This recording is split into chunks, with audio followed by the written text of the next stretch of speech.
Well, not many are able to beat sprint sensation Gout, but the Stawell Gift handicapper got the better of him today.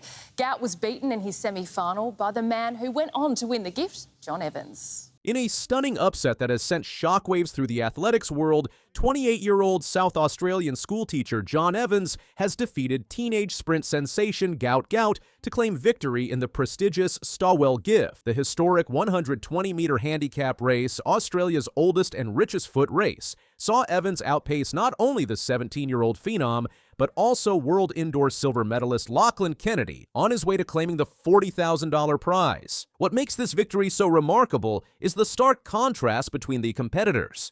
On one side stood Gout, the high school senior who just days earlier had clocked a wind-assisted 19.84 seconds in the 200 meters and a 9.99 in the 100 meters at the Australian Athletics Championships.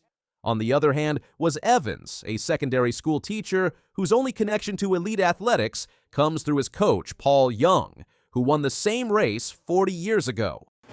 It was the most hotly anticipated race of the day, but it was the rain that dampened the fairy tale ending most were hoping for. Gout winding up. The dramatic showdown took place in the semi-finals of the event, where Evans, running with a 9.75-meter handicap, crossed the finish line in 12.10 seconds. Despite a valiant effort from Gout, who had to run almost the full 120 meters with just a 0.25-meter start, the teenager fell short by approximately 1 meter, clocking 12.34 seconds. I knew that Gout was going to be right there at the finish line. So once I finished, I looked across and just saw him next to me, Evans explained after his victory. I was like, oh, if there's 1 or 2 more steps, he would have had me. The unique handicap system of the Stawell Gift, which dates back 143 years, proved to be the decisive factor. While Evans only needed to run 110.25 meters due to his generous handicap, Gout was tasked with covering 119.75 meters, creating a disadvantage that even his world-class speed couldn't overcome. As former Stawell Gift champion and commentator Jason Richardson observed of Gout's predicament, he needed 140 meters, not 120 meters. This upset was not limited to Gout alone. In another semi-final, fellow teenage sprinter Dash Muir eliminated Kennedy, who just weeks ago clocked 10.00 seconds flat at the national championships and recently won silver in the 60 meters at the World Indoor Championships. Muir, also 17 and still in high school, benefited from a 7.75-meter handicap to secure his spot in the final. The final itself saw Evans maintain his composure, crossing the line in 11.94 seconds to secure the victory that his coach had achieved nearly 4 decades earlier. It's been a pretty stressful couple of days, Evans told Channel 7 after his victory. My girlfriend will tell you it's been all nerves, but that's what the Stawell Gift is about. $40,000 payday. I told them I wasn't too sure if I would be a chance this year, so I said watch home from TV. So now. For Evans, the victory represents more than just the substantial prize money. It's a once-in-a-lifetime opportunity to compete against and defeat some of Australia's most promising athletic talents. Someone like myself will never get the chance to race against the likes of Gout and Lachlan Kennedy. All these top stars, he said, the disbelief still evident in his voice. You look at the footage, I look across, and I can see him like gee whiz. He had me scared for a second. I could hear all the crowd hyping up, the commentators. The presence of Gout and Kennedy had dramatically increased attendance at the event, with approximately 7,000 fans, double last year's figure, packing Central Park in the Western District town of Stawell to catch a glimpse of Australia's sprint sensations. The elimination of both stars in the semi-finals created a noticeable shift in the atmosphere, as the electricity that had been building around the venue temporarily dissipated. Weather conditions may have played a role in the unexpected results, with rain falling just before Gout's semi-final. This stuff you can't control, Gout remarked philosophically after his defeat. I just go out there and run and have fun. This meet is incredible, and the crowd's incredible, so I'm definitely happy to run and happy to be in the semi-final. Similarly, Kennedy acknowledged the challenging conditions. I just tightened up a little bit. The rain came in, got a bit cold, But I mean, he ran a great race. It was close in the end, but yes, didn't have enough today. Despite their elimination, both young sprinters demonstrated remarkable sportsmanship. Before their respective semifinals, they had spoken about their relationship, which blends rivalry with genuine friendship. Obviously, we're trying to beat each other, but we also want the best for each other during the runs, Gout had explained, especially here in Stawell. I was before his heat and he was cheering me on, and after my heat, I was cheering him on. Thank you for having me. It's definitely a great meet, and I'm glad to be running against all these athletes. The day wasn't without its historic moments, as Brie Rizzo, running from scratch without any handicap advantage, won the women's gift in a blistering 13.52 seconds, the fastest ever recorded by a woman at Stawell. Her victory created a unique piece of sporting history, as she joined her husband, Matt Rizzo, as a Stawell Gift champion. The couple had met at the very same event in 2017, when Matt claimed victory as an 18-year-old. For Evans, the victory provides a story he'll carry with him back to the classroom. It's pretty exciting though, you know, racing against Gout, he reflected. I just run pros, and I'm not going to be running against the likes of Gout and Lockie Kennedy again, so it's a fantastic opportunity, and I get to tell my kids I did that now. Meanwhile, for Gout, this setback is merely a brief detour on what promises to be an extraordinary journey.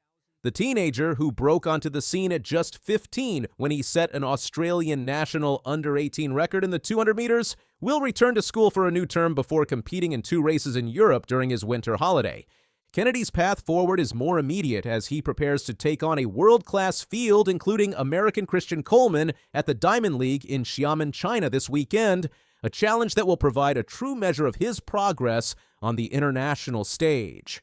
As for Evans, the schoolteacher from South Australia who briefly upended the Australian sprinting hierarchy, his name is now forever etched in the storied history of the Stawell Gift, proving that in certain circumstances, with the right handicap and a perfect execution, even a classroom educator can outrun the fastest teenagers in the country. But Tebogo will start to get moving now. He has got some challenges on the inside, but Tebogo looks to be running well within himself and easing away for a comfortable victory, shutting it right down. And Let'Sile Tebogo just did something no one expected again. In the 100 meters at the 2025 Xiamen Diamond League, he left Christian Coleman and the rest behind in unforgettable fashion. Facing some of the world's fastest sprinters, Tebogo repeated his Rome 2024 triumph, only this time he was even more dominant, shaking up the track and field world once more. The highly anticipated clash brought together an incredible lineup, including world indoor champion Jeremiah Azu from Great Britain, current world number 1 Ikani Simbine from South Africa, Australia's rising star Lachlan Kennedy, Kenya's Ferdinand Omanyala, and of course, the marquee matchup between Christian Coleman and Olympic 200-meter champion Let'Sile Tebogo. Their first showdown at the Rome Diamond League in August 2024 sparked the rivalry as Tebogo shocked the world by beating Coleman in 9.86 seconds, tying his national record. His confident finish, glancing at Coleman and celebrating early, made the win even more memorable. Meters. You see here, look, Solo Adams. He suddenly starts holding on to, okay, it was very short-lived, around about 20 metres. The South African was holding on to Tebogo, but he's built up so much speed, so much momentum, he can pretty much walk across the line. We know he's in form. From the moment the gun fired, Coleman burst from the blocks with his trademark explosive start that has made him the 60-meter world record holder. For the opening 40 meters, the American seemed to have a slight edge, potentially setting up the redemption story he has been seeking since his disappointing 2024 season. But by the 50-meter mark, Tebogo had once again matched Coleman stride for stride. What happened next defied all expectations as the 21-year-old Botswanan sensation found another gear, creating separation with every powerful stride. In a display of supreme confidence reminiscent of their Rome encounter, Tebogo even glanced over at Coleman in the final 10 meters before raising his arms in celebration as he crossed the line. But wait, there is more. The clock stopped at a blistering 9.81 seconds, a new personal best for Tebogo and the fastest time in the world this year. Coleman settled for second in 9.89, with South Africa's Ikani Simbine claiming third in 9.93. This represents a significant improvement over last year's winning time at this same Xiamen meeting, where Coleman won in just 10.13 seconds ahead of Fred Curley's 10.17. For Coleman, this loss cuts especially deep as he continues to seek redemption following his disastrous 2024 campaign. Despite clocking a respectable 9.89, a time that would win most Diamond League races, he was simply no match for the younger Tebogo, who demonstrated that his victory in Rome last year was anything but a fluke. The American's 2024 season was particularly frustrating. At the U.S. Olympic trials, he finished fourth in both the 100-meter, 9.93, and 200-meter events, missing Olympic qualification by just one position in each race. Adding insult to injury, Coleman then took the first leg position on the U.S. 4x100-meter relay team at the Paris Olympics. But the squad, despite having the fastest time on paper, failed to get the baton around the track, leaving him without a single medal to show for his efforts. Safely away. Great start from Coleman, as we know, with the 60-meter sprint, but also coming well is Tebogo. Curley's got work to do, but Coleman's got this. Has he? No, Tebogo's looking over. Coleman's personal best of 9.76 seconds, identical to Tebogo's mentor Noah Lyles, still ranks him among the fastest men in history. But this latest defeat raises serious questions about whether he can reclaim his position at the top of men's sprinting, especially with Tebogo's continued rise.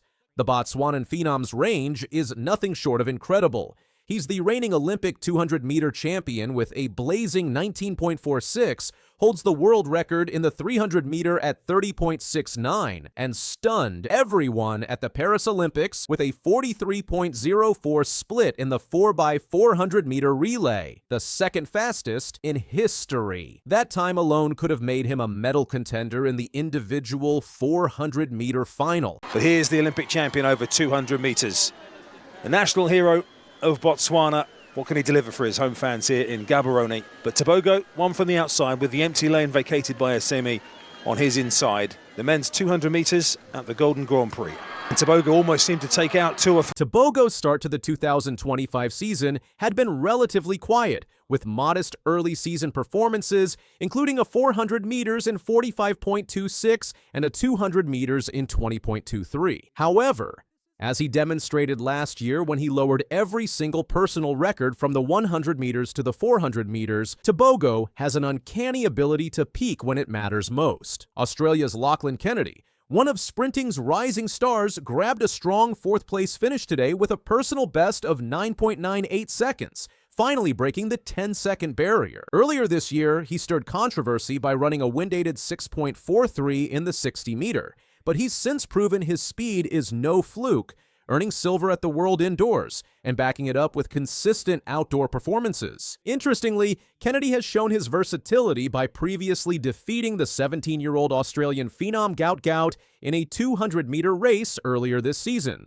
proving his credentials beyond the shorter sprints. This sub-10 performance in Xiamen further establishes him as a rising force in global sprinting. The performance of Akani Simbine deserves special attention as well. The South African veteran earlier this season ran 9.90 seconds into a minus 1.4 meters per second headwind at altitude in Gaborone, Botswana. A time that, when adjusted for wind and elevation factors, is equivalent to approximately 9.85 in standard conditions. After years of near misses in global championships, Simbine finally claimed an individual medal this year with bronze in the 60 meters at the World Indoor Championships, running 6.54 seconds. His continued consistency at the highest level is remarkable. For Jeremiah Azu of Great Britain, who won the World Indoor 60-meter title earlier this year, today's race provided valuable experience against the world's best sprinters as he continues his transition from indoor to outdoor success. Kenya's Ferdinand Omanyala, who has established himself as one of Africa's premier sprinters in recent years,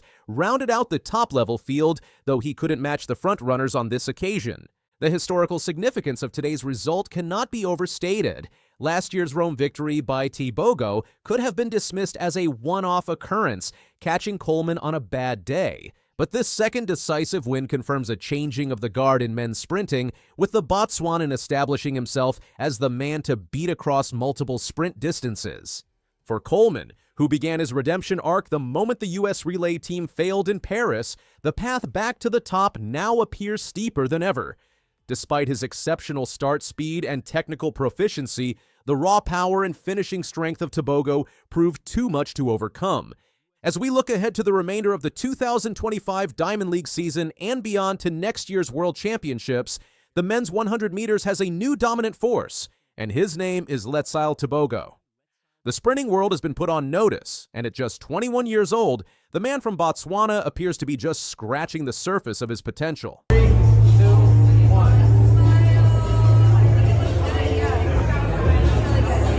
Yeah? Can we see this?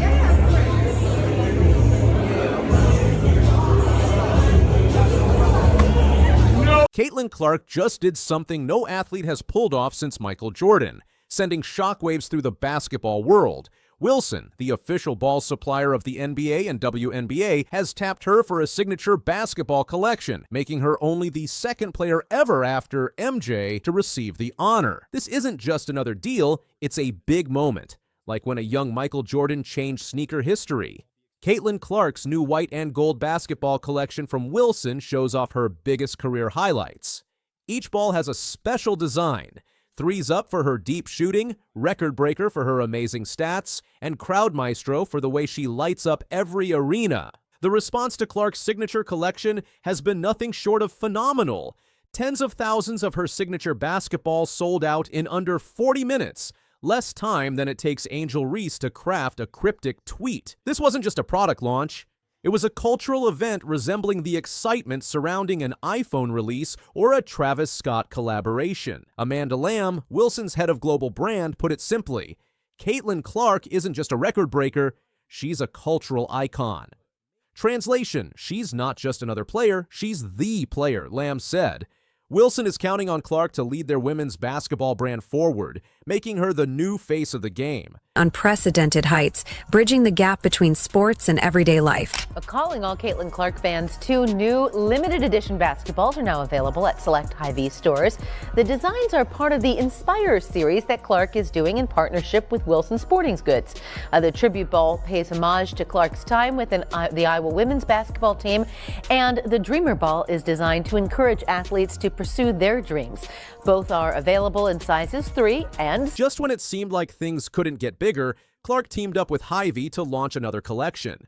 2 new limited edition balls, the Tribute Ball, honoring her time with Iowa, and the Dreamer Ball, inspiring others to chase their goals, are now in select stores. This move brings her brand beyond sports and into everyday shopping. The numbers behind Clark's impact are staggering. Her WNBA games are averaging 1.18 million viewers, 3 times the league average. This rookie isn't merely raising the bar, she's launching it into orbit, tripling the WNBA's audience and showcasing her unprecedented impact in a sport that is only beginning to realize her potential. Industry experts now rank Clark as the 4th most marketable athlete in the world, not just within women's basketball, but globally. This remarkable achievement places her ahead of soccer superstars Lionel Messi and Cristiano Ronaldo, a fact that has left many veterans of women's basketball struggling to process how quickly the landscape has shifted. But there's more to the story. Clark's rapid rise is shaking up the WNBA, and not everyone's cheering. While she smiles for cameras and rewrites the business of basketball, some veterans are feeling the pressure. When a rookie breaks 62 records, pulls in over 1 million viewers per game, and sells out arenas like Taylor Swift in high tops, it's bound to stir tension in a few locker rooms. For context, Clark's WNBA salary is just $76,500, while her projected earnings from endorsements surpass $11 million in a single year. This disparity isn't merely about a paycheck. It places Clark under an intensity of spotlight that makes the league's salary structure seem almost like a glitch in the matrix. Her rise is forcing a reckoning that the league has postponed for far too long. Even Charles Barkley has stepped in, passionately condemning the jealousy directed at Clark. These ladies, and I'm a WNBA fan, they cannot have handled this Caitlin Clark thing any worse if they try. The uncomfortable truth is that Clark is shining a light on the flaws the league has long tried to disguise. Issues like the pay gap, inadequate marketing, and the failure to engage with fans outside the core demographic. These ladies, and I'm a WNBA fan, they cannot have this Caitlin Clark thing up any worse. What makes this moment even more significant is that Michael Jordan himself has given Clark an unmistakable stamp of approval. The NBA legend expressed genuine admiration for her impact on the game, highlighting how incredible it is to see young players dribbling with Clark's signature basketball, just as generations once emulated his own moves. Jordan didn't stop there. He made it clear the WNBA owes Clark major credit for what she's doing for the game, and when the man who turned basketball into a global phenomenon speaks, you listen. His endorsement isn't just praise, it's a game changer. By backing Clark, Jordan shatters the old idea that women's basketball is second tier.